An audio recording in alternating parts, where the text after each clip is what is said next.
At 23:40 hours on December 29, 1944, Major Carroll Smith sat in the cockpit of his P-61 Black Widow at McGuire Field, Moritai, watching a radar scope that showed 12 Japanese bombers heading directly toward 20,000 sleeping American soldiers. He had fuel for maybe 3 hours. The mathematics were simple and brutal.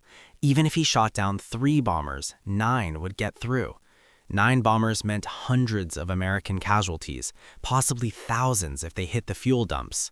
Smith was about to attempt something no American night fighter pilot had ever done: hunt 4 separate targets in total darkness before his fuel ran out. What happened in the next 80 minutes would either save those 20,000 men or prove that one fighter, no matter how advanced, simply wasn't enough. The Japanese had been hitting Moritai every single night for 2 weeks, 334 air raid alerts in 14 days. American engineers were racing to complete 2 airfields that would support the Lingayen Gulf invasion. The Japanese understood exactly what those airfields meant. If American fighters could operate from Moritai, they could cover the entire invasion force. So Tokyo sent everything they had: conventional bombers, kamikazes, anything that could carry explosives. The 418th Night Fighter Squadron had arrived just 3 days earlier on December 26th. Smith's squadron was the only thing standing between those bombers and the men sleeping in tents below. The pressure wasn't just suffocating, it was mathematically impossible. Every bomber that slipped through meant dead engineers, dead construction crews, delayed airfields, a delayed invasion, more casualties at Lingayen Gulf. But Smith was flying something the Japanese had never encountered. The Northrop P-61 Black Widow was the first American aircraft designed specifically for night combat.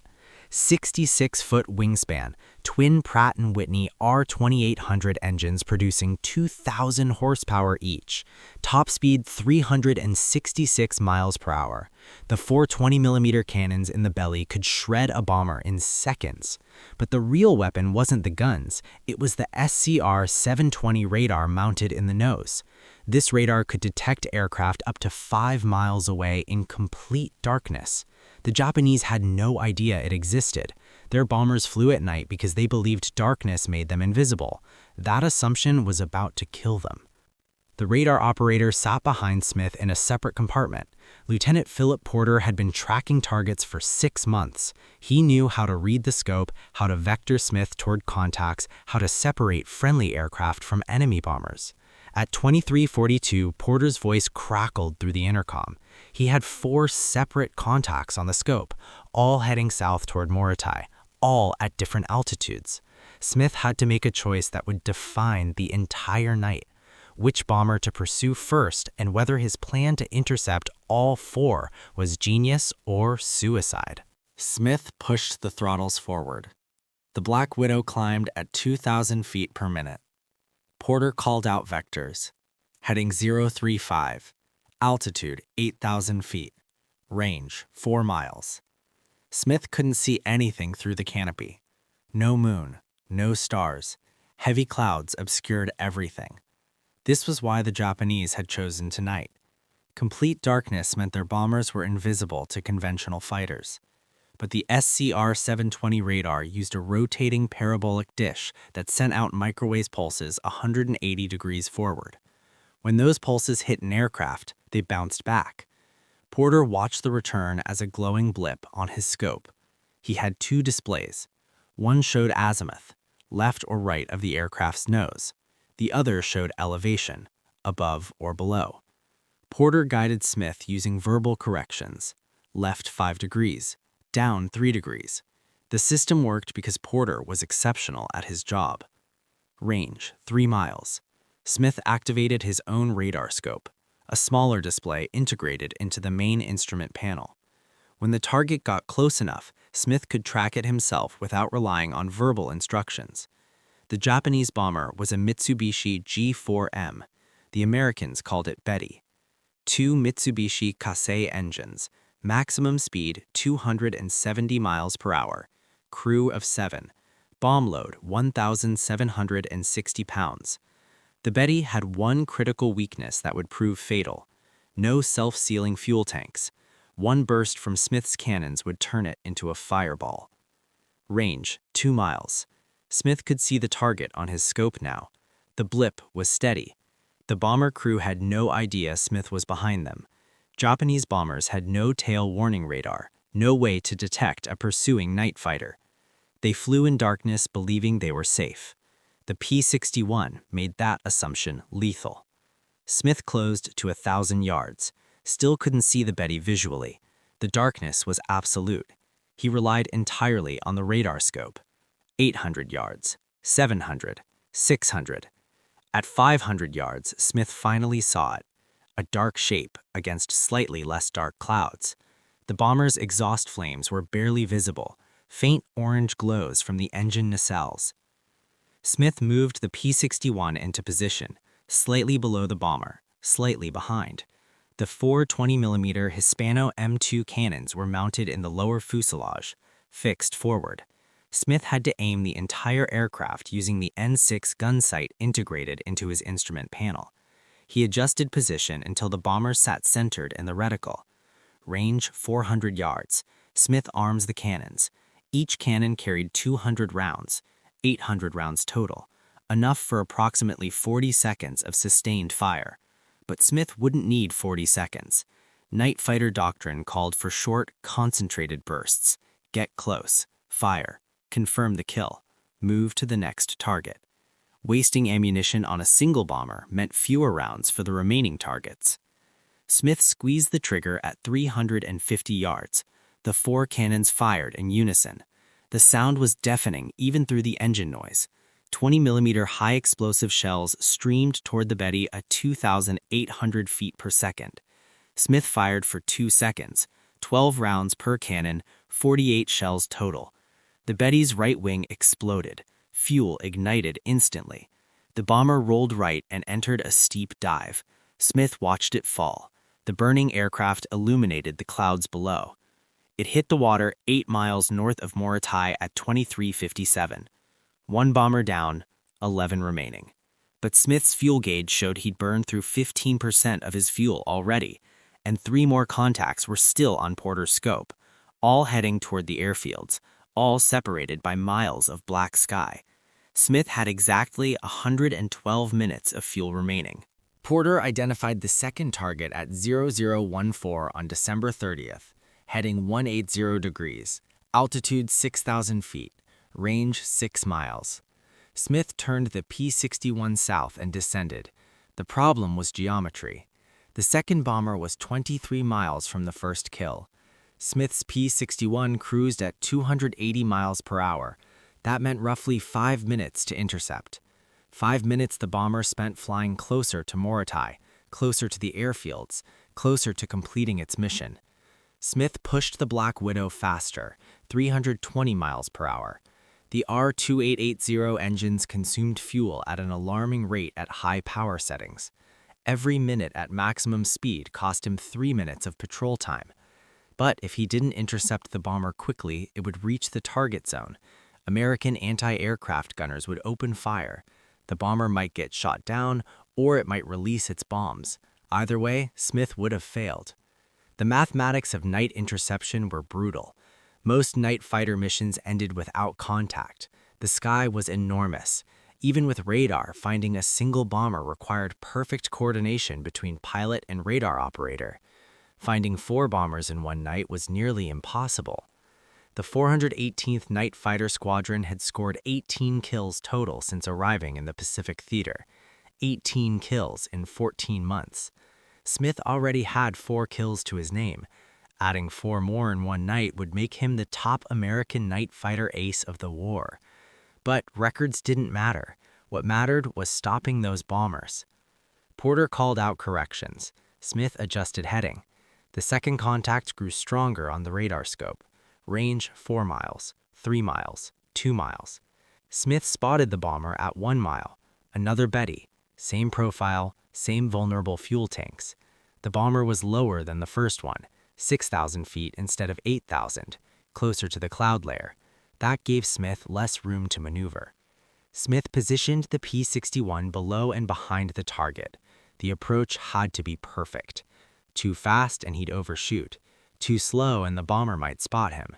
Night fighters relied on surprise. Once the enemy knew you were there, everything changed. Bomber crews would take evasive action. Gunners would open fire. The clean intercept would turn into a dogfight. At 500 yards, Smith saw the Betty clearly. Dark shape against dark sky. The bomber crew was flying straight and level. No evasive maneuvers, no indication they knew Smith was there. The P-61's black paint made it nearly invisible at night. The engines were quiet compared to most fighters. Smith centered the target in his gun sight. Range 350 yards. He fired. 2-second burst. 48 rounds. The shells tore through the Betty's fuselage. The right engine caught fire immediately, then the left. Both wings were burning within seconds. The bomber nosed over and dove toward the ocean. Smith watched it fall. It hit the water at 0019, 17 minutes after midnight. 2 bombers down, 10 remaining. But Smith's fuel gauge showed 42% remaining. Porter had 2 more contacts on his scope. Both were closer to Morotai than the previous targets. Both were at different altitudes. One at 9,000 feet, one at 4,000 feet, and they were 8 miles apart. Smith made a decision that revealed something about his tactical thinking. He would take the higher target first. Climbing used less fuel than descending rapidly. But the higher target was also farther north. Pursuing it meant allowing the lower bomber to get closer to the airfields. If Smith made the wrong choice, one bomber would get through. The entire mission would be considered a failure. Smith turned north and climbed. The P-61 reached 9,000 feet at 0023. Porter locked onto the third contact. Range 7 miles, heading 160, speed 190 knots. But this bomber was different. It was faster than the Bettys, and it was taking evasive action, turning, changing altitude. Someone aboard that aircraft knew the Americans had night fighters in the area. The third bomber was a Nakajima K-49 Donryo. The Americans called it Helen. Faster than the Betty, maximum speed 306 miles per hour. Better defensive armament. 5 7.7mm machine guns. The tail gunner had a clear field of fire directly behind the aircraft. Approaching from dead astern would put Smith in the gunner's sights. Smith adjusted his approach. Instead of positioning directly behind the Helen, he came from below and to the left, the bomber's blind spot. Most Japanese bombers had poor ventral coverage. The belly was vulnerable. Smith exploited that weakness. Range decreased to 1 mile. The Helen continued its evasive maneuvers, turning left, then right, climbing 200 feet, descending 300. The pilot was experienced. He understood that straight and level flight made his aircraft an easy target. Random changes in heading and altitude made radar tracking difficult. Porter compensated by predicting the bomber's movements, watching the pattern, anticipating the next turn. Smith closed to 600 yards. The Helen's pilot made a sharp turn to the right. Smith followed. The P-61's twin-boom configuration gave it excellent stability. The aircraft responded smoothly to control inputs. Smith kept the bomber centered in his gun sight. Range 500 yards, 450, 400. At 375 yards, the Helen's tail gunner opened fire. Tracers streamed past Smith's canopy. The gunner had spotted the P-61. The element of surprise was gone. Smith had seconds to take the shot before the bomber pilot initiated aggressive evasive action. He squeezed the trigger. 3-second burst. 72 rounds, longer than his previous attacks. Necessary because the Helen was maneuvering. The 20mm shells punched through the Helen's fuselage. The right engine exploded. The bomber rolled inverted and entered a spin. Smith pulled away to avoid debris. The burning aircraft fell through 9,000 feet, 8,000, 7,000. It hit the water at 0029, 29 minutes after midnight. 3 bombers down. 9 remaining. But Smith's fuel gauge showed 28%, critical level. Most pilots returned to base at 30% fuel. Below that, any delay could result in a forced landing, or worse. Running out of fuel over open ocean at night meant certain death. No visual references, no way to judge altitude. The aircraft would hit the water before the pilot realized how low he was flying. Porter had one more contact on his scope, the fourth target, heading 170, altitude 4,000 feet, range 9 miles. This was the bomber Smith had bypassed earlier, the one flying at low altitude. It was now only 12 miles from Morotai, close enough that Smith could see the searchlights from the American airfields, thin beams of white light sweeping the sky. Anti-aircraft batteries were ready. Gunners had their fingers on triggers. Smith descended toward the fourth bomber. Diving conserved fuel. The P-61 dropped through 8,000 feet, 7,000, 6,000, 5,000. Smith leveled off at 4,200 feet, slightly above the target. The altitude advantage gave him better position for the attack. He could dive on the bomber from above, use gravity to increase his speed, reduce the time the target had to react. Range 4 miles, 3 miles, 2 miles. Smith acquired the target visually at 1 mile. Another Betty. The bomber was flying straight toward Morotai. No evasive action. The pilot either didn't know American night fighters were in the area or didn't care. Perhaps he believed his mission was more important than his survival. Japanese bomber crews often accepted death as the price of completing their objectives. Smith positioned the P-61 for the kill. Below and behind, 350 yards. He checked his ammunition counter. 512 rounds remaining, enough for 3 more attacks, maybe 4 if he was conservative. But this was the fourth target. He needed to make every shot count. Smith's fuel gauge showed 23%, below safety margins. If he engaged this bomber and missed, he wouldn't have enough fuel to pursue it again.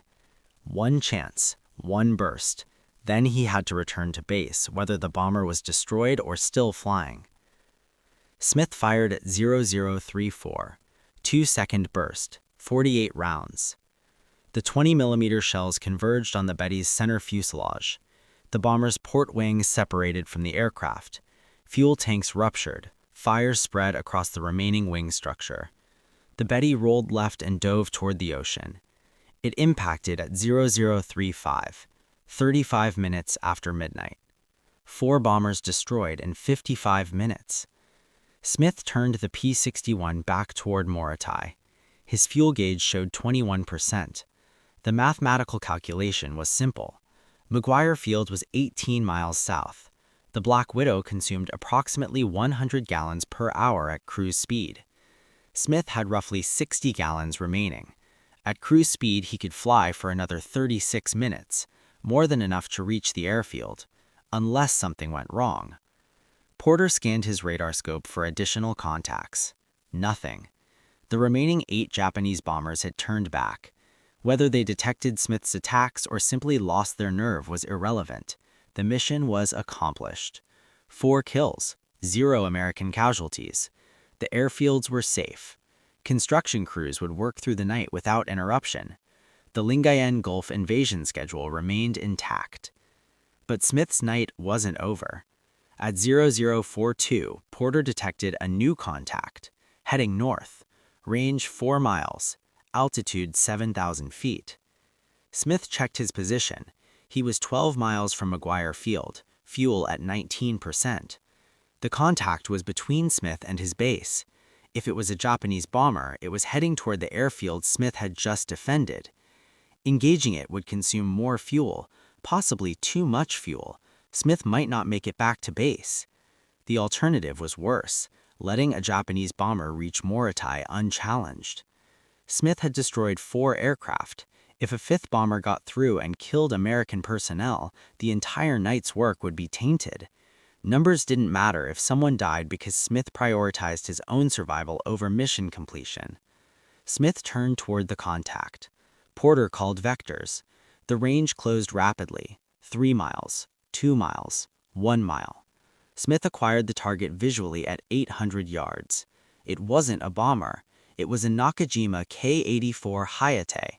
The Americans called it Frank, a a single-engine fighter, maximum speed 392 miles per hour, 4 12.7mm machine guns, 2 20mm cannons, one of the best Japanese fighters in service. The Frank was faster than the P-61, more maneuverable, better rate of climb. In daylight, a skilled Frank pilot could outfight a Block Widow.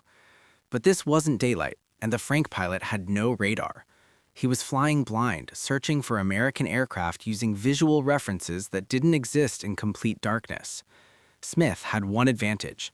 The Frank pilot didn't know Smith was there. Smith positioned the P-61 below and behind the fighter, range 500 yards. The approach was identical to his bomber intercepts. Get close, fire, confirm the kill. But fighters were smaller targets, harder to hit, and the Frank had armor protection around the cockpit and engine. A 2-second burst might not be enough. Smith closed to 300 yards. His fuel gauge showed 17%. If he missed this shot, he wouldn't have time for a second attempt. He would have to disengage immediately and hope he had enough fuel to reach McGuire Field. Missing the shot also meant the Frank would know American night fighters were in the area. The element of surprise would be lost. Future intercepts would be more difficult. Smith centered the Frank in his gun sight. His finger rested on the trigger. The mathematics were clear. Engaging the fighter would drop his fuel to 15%, below minimum safety margin, but letting it go meant risking American lives on the ground. Smith made his decision at 0045. He squeezed the trigger. 3-second burst, 72 rounds, the longest burst of the night. The shells tore through the Frank's tail section and engine cowling. The Frank's engine burst into flames. Black smoke poured from the cowling. The fighter rolled right and dove.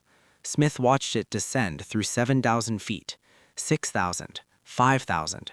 The flames grew larger. At 3,000 feet, the pilot ejected. Smith saw the parachute open, a white canopy against black sky. The Frank continued its dive and hit the water at 0046. Smith checked his fuel gauge, 15%. The engagement had consumed more fuel than calculated. McGuire Field was 11 miles south. The P-61's fuel consumption at cruise speed meant Smith had approximately 22 minutes of flight time remaining, enough to reach the airfield with minimal reserves. But any headwind or navigation error would exhaust his fuel before landing. Porter guided Smith toward Morotai using radar navigation. The island appeared on the scope as a large landmass. McGuire Field was on the southwestern coast. The airfield had been operational for only 4 days. Minimal lighting, no instrument landing system. Pilots landing at night relied on a single row of kerosene lamps marking the runway. From 5 miles out, those lamps looked like dim yellow dots, easy to miss in darkness. Smith descended to 2,000 feet. His fuel gauge showed 13%. At 0052, Smith spotted the runway lights, 12 dim lamps arranged in a line. The runway was 5,000 feet long, crushed coral surface. Engineers had completed construction on December 26th, the same day the 418th Night Fighter Squadron arrived. The runway was adequate for P-61 operations, but lacked the safety features of established airfields. No overrun area, no crash barriers. If Smith landed too fast or too slow, the aircraft would leave the runway. At night, with minimal lighting, any landing error would likely be fatal. Smith entered the landing pattern at 1,000 feet. His fuel gauge showed 11%, 57 gallons. The P-61 consumed fuel faster during landing approach. Power settings fluctuated. Engines spooled up during turns, spooled down during descents. Each power change consumed additional fuel. Smith calculated he had approximately 12 minutes of fuel remaining, more than enough to land, unless something went wrong. At 0055, something went wrong. The runway lights went out. All 12 lamps extinguished simultaneously. Complete darkness. Smith was 3 miles from the runway, altitude 800 feet, airspeed 140 knots. Without runway lights, he had no visual reference for landing. The aircraft would hit the ground before Smith realized how low he was flying. Porter suggested using the radar altimeter. The device measured height above ground by bouncing radio waves off the surface, accurate to within 50 feet. Smith could descend slowly using the altimeter and dead reckoning navigation. When the altimeter showed 0 feet, he would be on the ground. The technique was dangerous. Any error in navigation meant landing off the runway, hitting trees or coral reefs or construction equipment. Smith's fuel gauge showed 9%, 46 gallons, 8 minutes of flight time, not enough to divert to another airfield. Tacloban on Leyte was the nearest alternative, 90 miles northeast. The P-61 would run out of fuel 40 miles short. Smith had one option: land at McGuire Field without runway lights, or crash into the ocean and hope someone rescued him before he drowned. Smith descended to 400 feet. The radar altimeter showed 380 feet above ground level.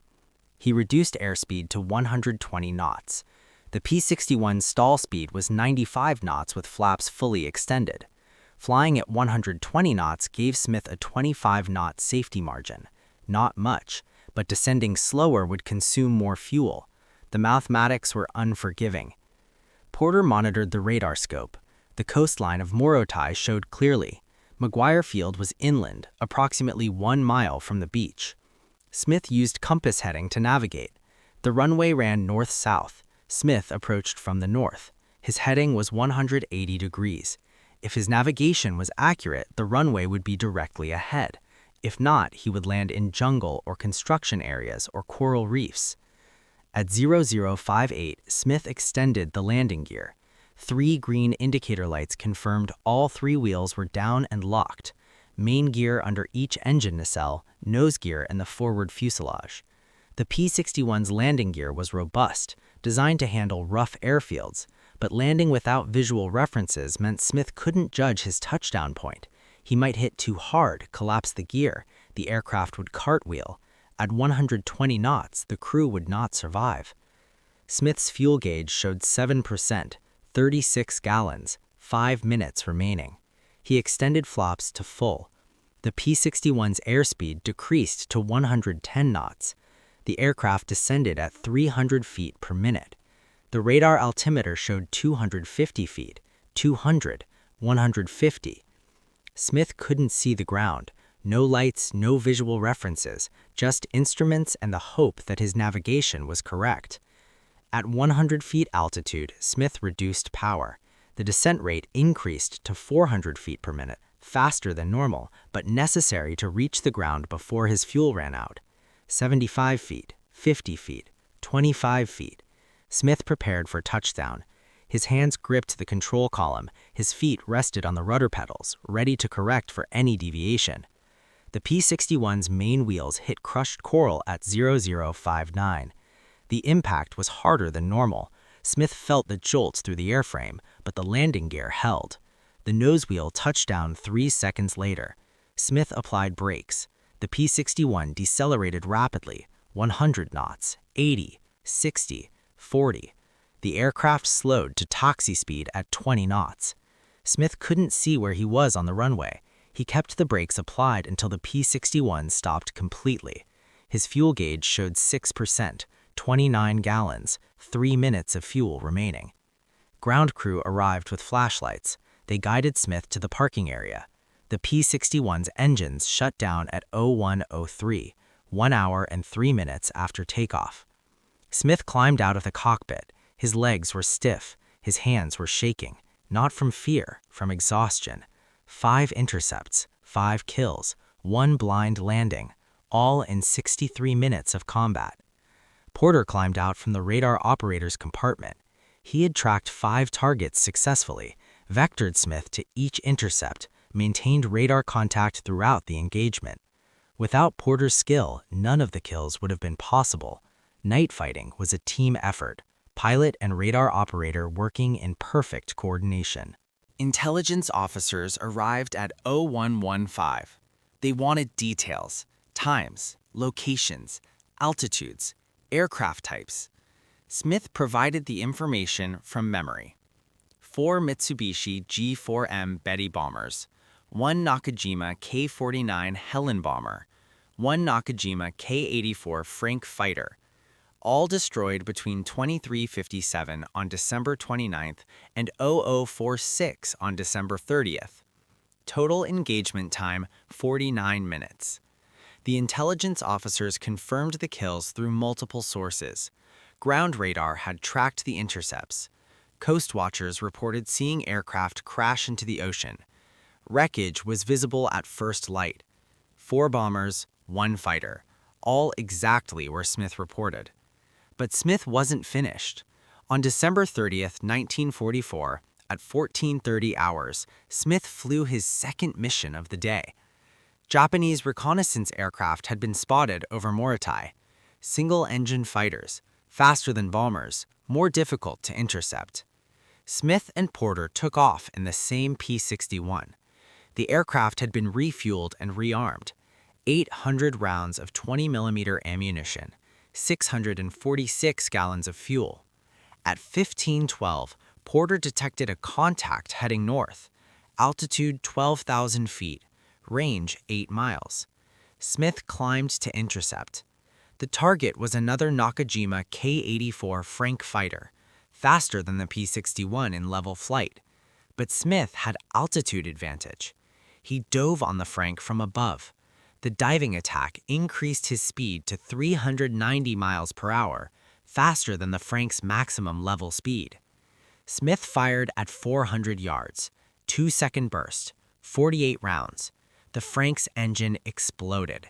The fighter rolled inverted and dove into the ocean. Smith's 7th kill.